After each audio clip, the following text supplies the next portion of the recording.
ಆಚಿ ಮಸಾಲ. ಎಂತ ಅಡಿಗೆಯ ರುಚಿಯಾಗೋ ರಹಸ್ಯವು 20 ರೂಪಾಯಿ. ಚಿಕ್ಕಬಳ್ಳಾಪುರ ಡಬಲ್ ಮರ್ಡರ್ ಕೇಸ್ಗೆ ಮೇಜರ್ ಟ್ವಿಸ್ಟ್ ಸಿಕ್ಕಿದೆ. ಪ್ರಿಯಕರನಿಗಾಗಿ ಗಂಡ ಮತ್ತು ಮಗನನ್ನೇ ಕೊಂದ ಪಾಪಿ. ಮೊದಲೇ ಪತಿ ಅಭಿನಂದನ್ನಿಂದ ಡಿವೋರ್ಸ್ ಕೇಳಿದ್ಲಂತೆ ಹರಿಣಿ.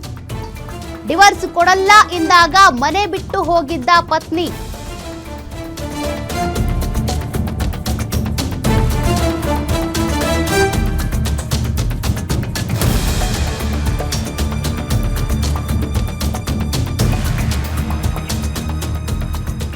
ಗಂಡ ಮತ್ತು ಮಗನನ್ನ ಕೊಲೆ ಮಾಡಿದ್ಲಲ್ಲ ಹರಿಣಿ. ಆ ಕೇಸ್ಗೆ ಸಂಬಂಧಪಟ್ಟಂತೆ ಮತ್ತಷ್ಟು ಅಪ್ಡೇಟ್ ಸಿಕ್ಕಿದೆ.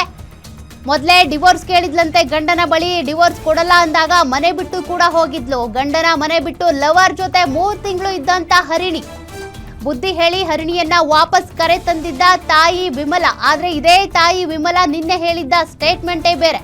ಪಿಜಿಲಿದ್ಲು ನನ್ನ ಮಗಳು, ಆಕೆನ ನಾನೇ ಕರ್ಕೊಂಡು ಬಂದಿದ್ದೆ ಅಂತ ಹೇಳ್ತಾ ಇದ್ರು.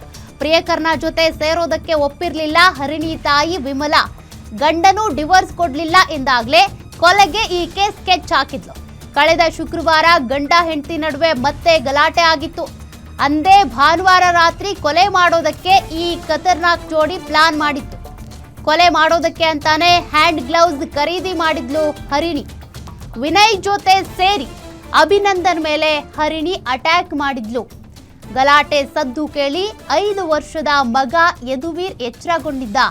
ಆಗ ಮಗುವನ್ನು ಕೂಡ ಉಸಿರುಗಟ್ಟಿಸಿ ಕೊಂದಿರುವಂತ ಪಾಪಿ ತಾಯಿ.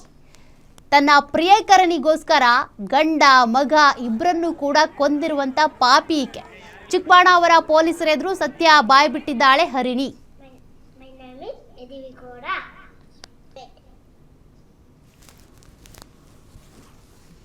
ಮತ್ತಷ್ಟು ಡೀಟೇಲ್ಸ್ ಕೊಡ್ತಾರೆ ಪ್ರತಿನಿಧಿ ಮೂರ್ತಿ. ಈ ಪ್ರಕರಣಕ್ಕೆ ಸಂಬಂಧಪಟ್ಟಂತೆ ಈಗ ಹರಿಣಿ ಅಂತೂ ಬಾಯಿ ಬಿಟ್ಟಿದ್ದಾಳೆ. ಏನೆಲ್ಲ ಹೇಳಿದಾಳೆ? ತನ್ನ ಮಗ ಮತ್ತು ಗಂಡ ಇಬ್ಬರನ್ನೂ ಕೂಡ ಕೊಂದು ಹಾಕಿರುವಂತ ಆಕೆಗೆ ಅಟ್ಲೀಸ್ಟ್ ಪಶ್ಚಾತ್ತಾಪ ಭಾವನೆ ಈಗಾದ್ರೂ ಬಂದಿದ್ಯಾ? ಹೌದು ಸೌಖ್ಯ. ಬೆಂಗಳೂರು ಉತ್ತರ ತಾಲೂಕಿನ ಚಿಕ್ಕಬಳ್ಳಾಪುರದಲ್ಲಿ ನಡೆದ ತಂದೆ ಮಗನ ಡಬಲ್ ಮರ್ಡರ್ ಕೇಸ್ಗೆ ಈಗ ಮೇಜರ್ ಟ್ವಿಸ್ಟ್ ಮೇಲೆ ಟ್ವಿಸ್ಟ್ ಸಿಗ್ತಾರಂತದ್ದು. ಮಲಗುವ ವಿಚಾರದಲ್ಲಿ ಗಂಡನ ಜೊತೆಗಿನ ಗಲಾಟೆ ಹಾಗೂ ಪ್ರಿಯಕರನ ಜೊತೆಗಿನ ಸಂಬಂಧದ ಹಿನ್ನೆಲೆಯಲ್ಲಿ ಈ ಒಂದು ಕೊಲೆ ಆಗಿರೋಂಥದ್ದು. ಇನ್ನು ಪತಿ ಏನು ಅಭಿನಂದನ್ ಇದ್ದಾನೆ ಮೃತ, ಅವನು ಕೊಲೆ ಮಾಡಲು ಪತ್ನಿ ಹರಿಣಿ ಹಾಗೂ ಆಕೆಯ ಪ್ರಿಯಕರ ವಿನಯ್ ಈಗ ಆಲ್ರೆಡಿ ಮುಂಚೆನೆ ಈ ತರನೇ ಕೊಲೆ ಮಾಡ್ಬೇಕು ಅನ್ನೋ ಒಂದು ಸಂಚಿನ ಬಗ್ಗೆ ಮಾಹಿತಿ ಸಿಕ್ಕಿರೋಂಥದ್ದು.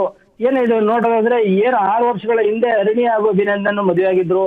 ಈತ ಕೂಡ ಅಭಿನಂದನ್ MNC ಕಂಪ್ನಿಯಲ್ಲಿ ಏನ್ ಕೆಲಸ ಮಾಡ್ತಿದ್ದ, ಕೈ ತುಂಬಾ ಸಂಬಳ ಬರ್ತಿತ್ತು. ಮತ್ತೆ ಈಗೇನು ಕೃತ್ಯ ನಡೆದಿದೆ ಆ ಒಂದು ಮನೆ ಇವ್ರದ್ದು ಸ್ವಂತ ಮನೆ, 8 ಮನೆ ಬಾಡಿಗೆ ಬರ್ತದೆ. ಕೈ ತುಂಬಾ ಸಂಬಳ ಬಂದ್ರು ಕೂಡ ಇದೊಂದು ರೀತಿಯಲ್ಲಿ ಘಟನೆ ನಡೆದೋಗಿರೋದಂಥದ್ದು. ಹಾಗಾಗಿ ಏನು ಇಬ್ಬರ ನಡುವೆ ಏನು ಕೊಲೆ ಮಾಡ್ಲೇಬೇಕು ಅನ್ನೋ ಒಂದು ಸಂಚು ಮೇಲೆ ಏನು ಆಗಾಗ್ಗೆ ಏನು ಗಲಾಟೆ ನಡೀತಿತ್ತು. ಅವಾಗ ಈ ಒಂದು 2024 ಏನು ಒಂದು ಸ್ನಾಪ್ ಚಾಟ್ ಮೂಲಕ ಹರಿಣಿಗೆ ವಿನಯ್ ಪರಿಚಯ ಆಗಿರ್ತಾನೆ. ಬಳಿಕ ಇಬ್ಬರ ನಡುವೆ ಏನೋ ಆತ್ಮೀಯತೆ ಮತ್ತೆ ಲವ್ ಮತ್ತೆ ಜೊತೆ ಸೆಕ್ಸ್ ಈ ತರ ಒಂದು ಸ್ನೇಹ ಬೆಳೆದಿರ್ತದೆ. ಹರಿಣಿ ತನ್ನ ಸಂಸಾರದ ವಿಚಾರಗಳನ್ನ ಪಿನ್ ಟು ಪಿನ್ ವಿನಯ್ ಜೊತೆ ಹಂಚ್ಕೊಳ್ತಾ ಇದ್ಲು. ಇಬ್ರು ಕೂಡ ಪ್ರೀತಿಸದಂತೆ ಏನು ಮದುವೆ ಆಗಲು ಕೂಡ ನಿರ್ಧರಿಸಿದ್ರು. ಹಾಗಾಗಿ ಈ ಹಿಂದೆ ಗಲಾಟೆ ಮಾಡಂತ ಒಂದು ಸಂದರ್ಭದಲ್ಲಿ ಈಕೆ ಏನು ಡೈವರ್ಸ್ ಕೂಡ ಕೇಳಿದ್ಲು, ಮ್ಯೂಚುವಲ್ ಆಗಿ ಡೈವರ್ಸ್ ತಗೊಂಬಿಡೋಣ ಅಂತ. ಅದಕ್ಕೂ ಕೂಡ ಇವನು ಒಪ್ತಿರ್ಲಿಲ್ಲ. ಹಾಗಾಗಿ ವರ್ಷದ ಹಿಂದೆ 3 ತಿಂಗಳು ಕಾಲ ಈ ಪ್ರಿಯಕರ ವಿನಯ್ ಜೊತೆ ಓಡೋಗಿದ್ಲು ಕೂಡ.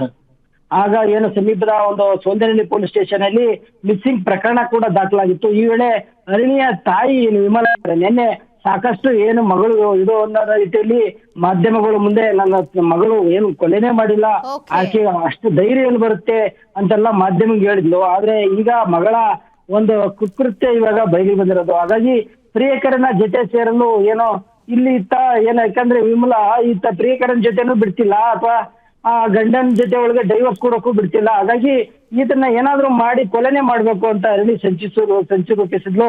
ಹಾಗಾಗಿ ಕಳೆದ ಶುಕ್ರವಾರ ಹರಿಣಿ ಹಾಗೂ ಅಭಿನಂದನ್ ನಡುವೆ ಮತ್ತೆ ಗಲಾಟೆ ಆಗಿತ್ತು. ಹಾಗಾಗಿ ಹತ್ಕೊಂಡು ಇದೊಂದು ಕೊಲೆಗೆ ತಕ್ಕ ಪ್ಲಾನ್ ಮಾಡ್ಕೊಂಡು ಇದೇ ರೀತಿಯಲ್ಲಿ ಕೊಲೆ ಮಾಡಿರೋಂಥದ್ದು. ಸೌಖ್ಯ, ಥ್ಯಾಂಕ್ ಯು ಡೀಟೇಲ್ಸ್ಗೆ.